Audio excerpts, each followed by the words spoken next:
Your knees are burning in the sand. The iron collar bites into your throat so tight you can barely breathe. A chain links you to 11 other women. You hear them, some sobbing, some praying in tongues you've never heard. A shadow falls across your face. Half a second of relief from the sun, then hands grip your jaw, wrench your mouth open. Fingers probe your teeth, your gums, shove against the back of your throat. You retch. He doesn't care. He inspects your tongue for sickness, pulls down your eyelids, yanks your lip like your livestock at market, because that's what you are now. 14 days ago, you were the daughter of a Sahel village chief. 14 days ago, your mother called your name at dawn. She's gone now. You saw the blade. You kept walking because the men with swords made the choice simple: stop moving, die with her. In Arabic they call what you've become Jariya, slave girl, but that word is too soft, too clean. What it really means: your body is property, your future belongs to whoever pays, your past is erased. The man steps back, nods to another holding a leather pouch. Coins pass between them. You've been sold for the 3rd time in 2 weeks. The place they're taking you, historians will spend centuries pretending it never existed. This is the Arab slave trade. 14 million Africans, 1,300 years. A system so efficient at erasing human beings that almost no descendants survive to tell the story. None of them will die in this video. What happens to them is worse. You've heard of the Atlantic slave trade. The ships, the chains, the plantations in America. 12 million Africans transported across the ocean over 400 years. That history has museums dedicated to it. Monuments built for it. Movies made about it. Children learn about it in school. Politicians give speeches about it every year. But there was another slave trade. One that was older. One that lasted longer. And by some measures, one that was even larger. The Arab slave trade began in the 7th century. Shortly after the rise of Islam and the Arab conquests that swept across North Africa. It didn't end until the 20th century. Saudi Arabia officially abolished slavery in 1962. Mauritania didn't abolish it until 1981. These aren't dates from ancient history. These are dates your grandparents remember clearly. There are people alive today who were born into societies where this trade still operated legally. People walking among us right now who lived in a world where humans were still bought and sold. Between 650 AD and 1900 AD, somewhere between 14 and 17 million Africans were torn from their homes and transported to the Middle East, North Africa, and the Arabian Peninsula. Some historians argue the true number is even higher because records were inconsistent, and countless deaths along the way went completely undocumented. More people taken, over a longer period of time, through routes that stretched across 3 entire continents. Yet almost no one talks about it. Why? Because this slave trade was designed to leave no trace behind, and it succeeded. Here's the evidence that proves it. In America today, there are 45 million people of African descent, living proof of what happened. Their existence keeps the memory alive. Their ongoing struggles for equality ensure that history is never forgotten. Every descendant is a reminder. In the Middle East, after 1,300 years of importing millions upon millions of Africans, there's almost nothing. Small communities in Yemen, scattered populations in southern Iraq, a few thousand Afro-Arabs in Morocco, tiny remnants where there should be tens of millions. Where did 14 million people go? The answer is the darkest part of this entire story. But here's what makes it even darker. The men were castrated. This is not theory. This is not speculation. This is documented across hundreds of primary sources spanning multiple centuries. Arab slave traders systematically castrated African males at rates between 80 and 90%. The procedure was performed at specific points along the trade routes. Egyptian monasteries became notorious for performing it. Coptic Christian monks developed techniques that slightly improved the survival rates slightly. For every man who survived the castration, somewhere between 3 and 5 others died from blood loss, from infection, from shock. Some historical sources suggest even higher mortality rates than that. Think about that math for a moment. If a trader needed 100 living eunuchs to sell at market, he might have to start with 400 or 500 men. The rest died screaming in the sand, their bodies left where they fell. The economics were brutal but perfectly logical. Castrated slaves couldn't reproduce, they couldn't form families, they couldn't create communities that might grow strong enough to resist. They couldn't leave behind descendants who might one day demand their freedom. They worked, they aged, they died, and they were replaced with fresh captives from the next raid. Generation after generation after generation, for 1,300 years. But the women served a different function entirely. They were kept intact, kept fertile, kept specifically because of what their bodies could produce. And what happened to them is a story that historical records tell only in careful euphemisms, in silences between words, in details that writers of the time considered too indelicate to describe directly.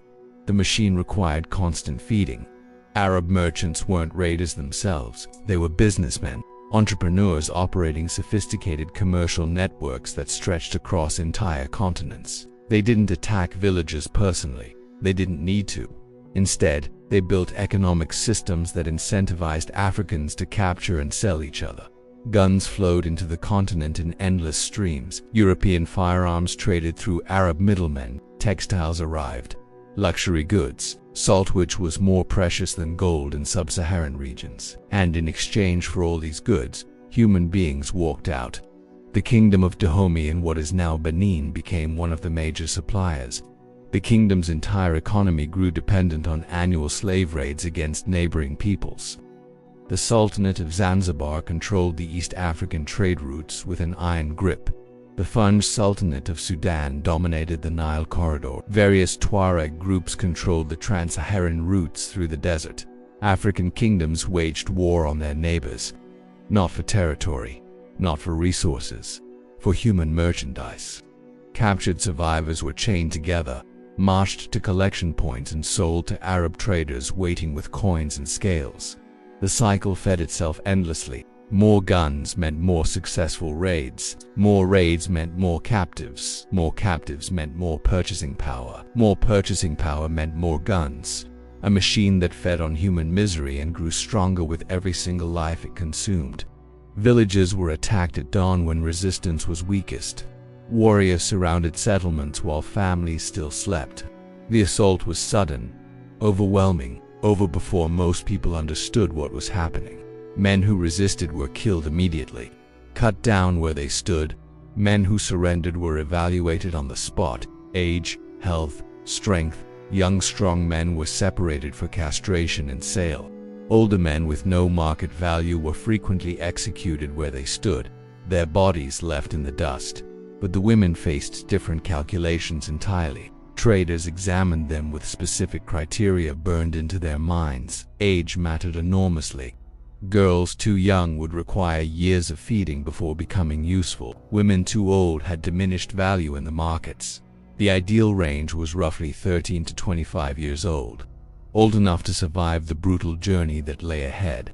Young enough for decades of use afterward. Physical appearance affected price dramatically. Arab markets had specific preferences that experienced traders knew intimately. Certain body types fetched higher prices. Certain features commanded premiums. Different markets preferred different characteristics. Ethiopian women commanded premium prices across almost all markets without exception. Their features were considered particularly desirable by buyers throughout the Arab world. They might sell for double or triple what women from other regions brought. A single Ethiopian girl could fund an entire expedition. Women who met desirable criteria were separated immediately from the rest.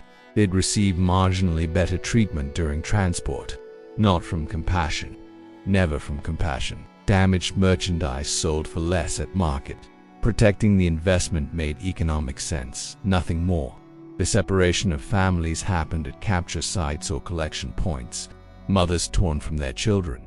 Husbands ripped from wives, sisters pulled from brothers. The bonds of a lifetime severed in moments with no hope of reunion, no chance of goodbye. European explorers and missionaries who witnessed these separations left accounts describing scenes of unimaginable grief. The screaming that never seemed to stop. The desperate clinging as families tried to hold on to each other for just a few more seconds. The The final moments of contact before chains were pulled tight and people who had loved each other their entire lives were dragged in opposite directions, never to meet again, never to know what happened to each other. One missionary wrote that the sounds haunted his dreams for years afterward, that he could still hear the mothers calling for their children decades later, across oceans and continents, that no matter how far he traveled or how much time passed, those screams followed him everywhere.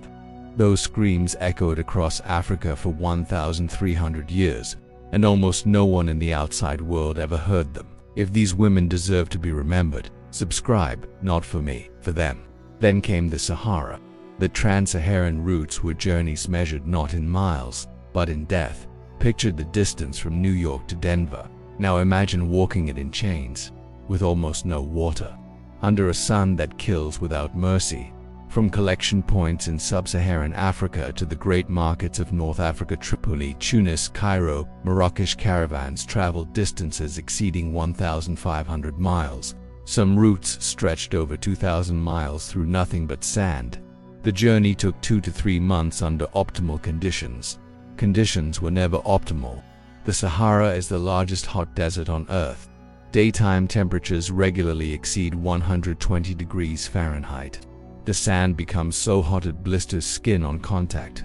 Shade doesn't exist for hundreds of miles in any direction. Then night falls and the temperature plummets without warning. The same desert that broiled you during the day can drop below freezing after dark. The temperature swing alone killed countless people who had survived everything else.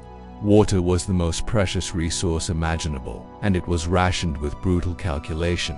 Camels needed water to survive. Camels were expensive investments. Camels were essential for carrying goods that would be sold at market. Slaves were cheaper than camels. Slaves were replaceable. So slaves received whatever water remained after the animals drank their fill, lips cracking until they bled, tongues swelling in mouths too dry to speak. The maddening knowledge that there was nothing to drink and hundreds of miles of burning sand still stretched ahead. Food was minimal at best. Dried dates, sometimes meat. Enough calories to keep legs moving one step at a time. Never enough to maintain health over months of endless walking. Here's the only rule that mattered in the desert. Keep walking. If you stop, they leave you. If they leave you, you die alone. So you kept walking. The mortality rates were catastrophic beyond imagination. Historians estimate that 20 to 30% of slaves died during Saharan crossings. Some caravans lost half their human cargo before reaching the other side. There are documented accounts of caravans arriving at market with more than 60% losses. More dead than alive. Those who collapsed were left exactly where they fell.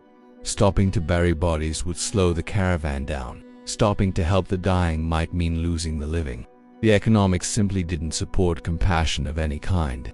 People were abandoned alive, too weak to walk any further, left sitting alone in the sand as the caravan moved on without them, watching it disappear over the horizon, waiting to die under a sun that offered no mercy.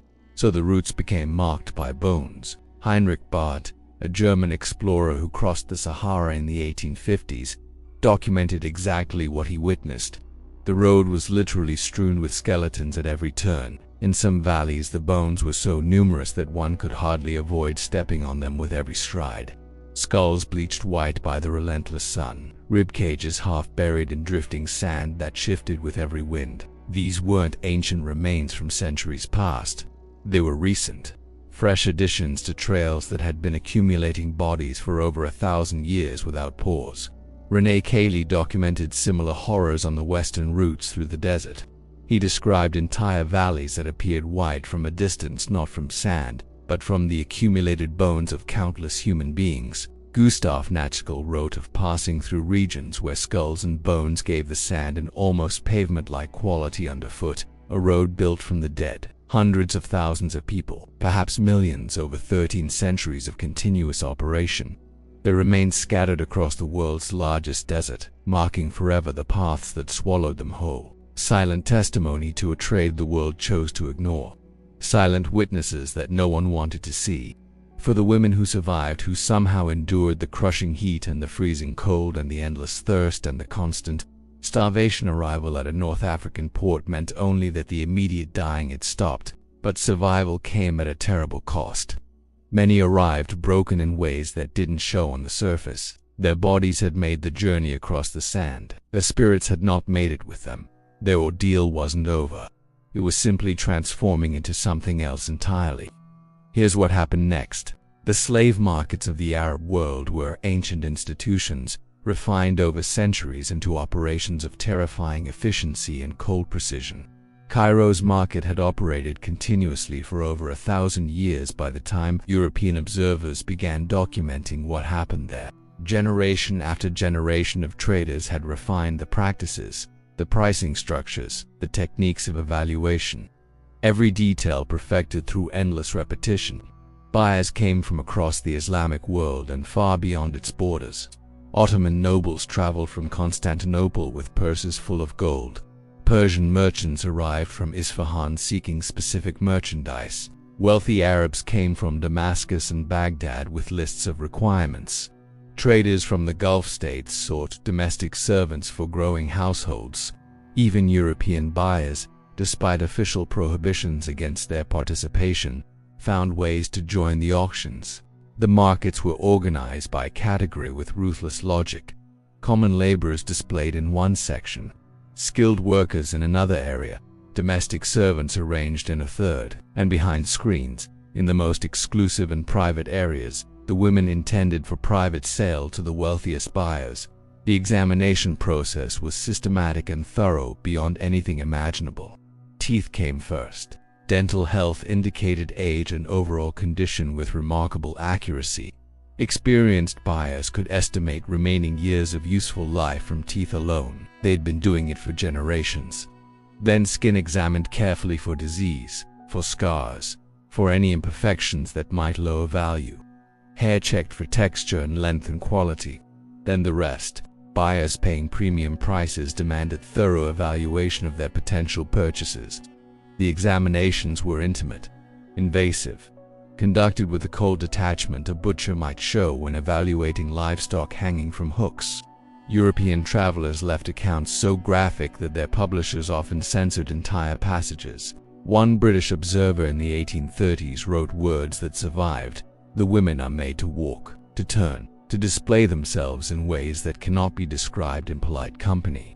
The buyers examined them as a horseman examines a mare with identical cold calculation and complete absence of human feeling.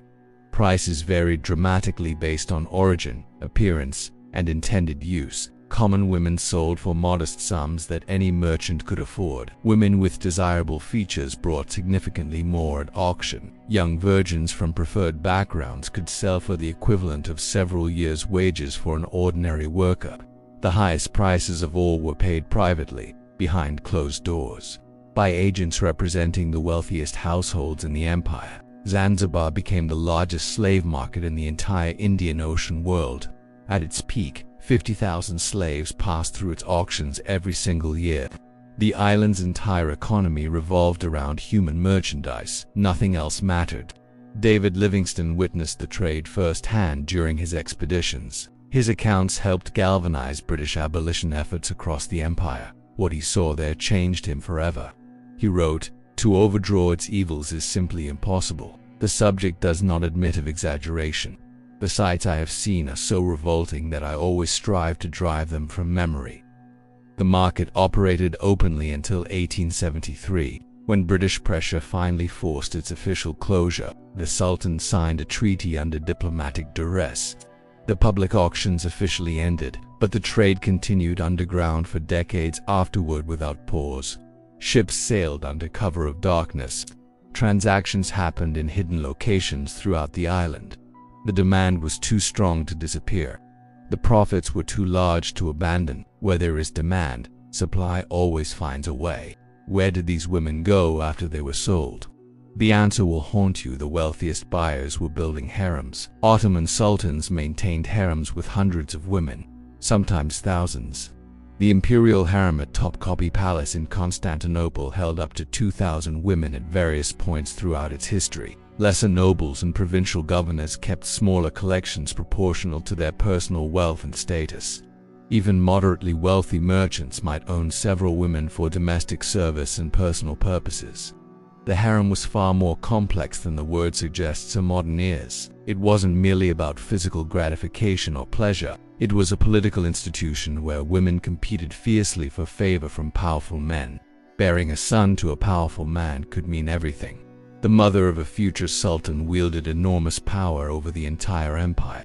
So women schemed constantly.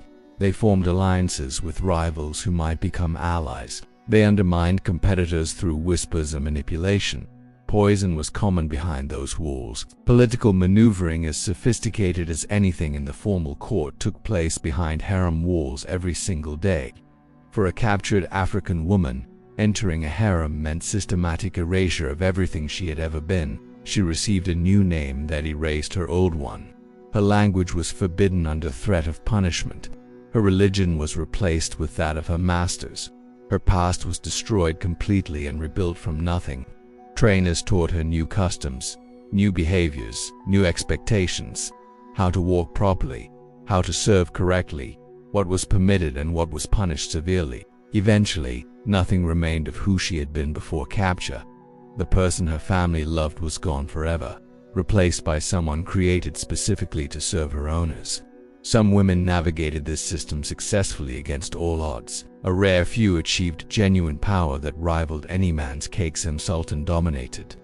Ottoman politics for decades with an iron will. She began life as a slave girl captured from a small Greek village that no one remembers today. Hurrem Sultan became the legal wife of Suleiman the Magnificent, an almost unheard of achievement for a former slave. She changed history itself. But these were exceptions, so extraordinary that history records their names precisely because they were so unusual. For every Caillié who rose to power, thousands upon thousands lived and died completely anonymous, used until no longer useful, then discarded without ceremony. Women sold to less wealthy buyers faced different circumstances entirely. Many became domestic servants with additional obligations beyond cooking and cleaning.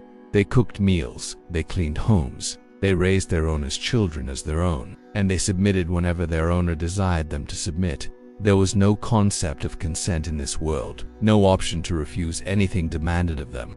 Islamic law technically provided some protections for slave women who became mothers. A slave who bore her master's child was called Walid, mother of a child. She couldn't be sold afterward under religious law. Her child was born legally free. When her master died, she would gain her freedom at last. But these protections required enforcement that rarely came. Reality was inconsistent and often cruel, and protections only applied after pregnancy occurred. Before that moment, she was property, nothing more. Children born from these unions were legally free and often acknowledged publicly. Some achieved genuine prominence in society.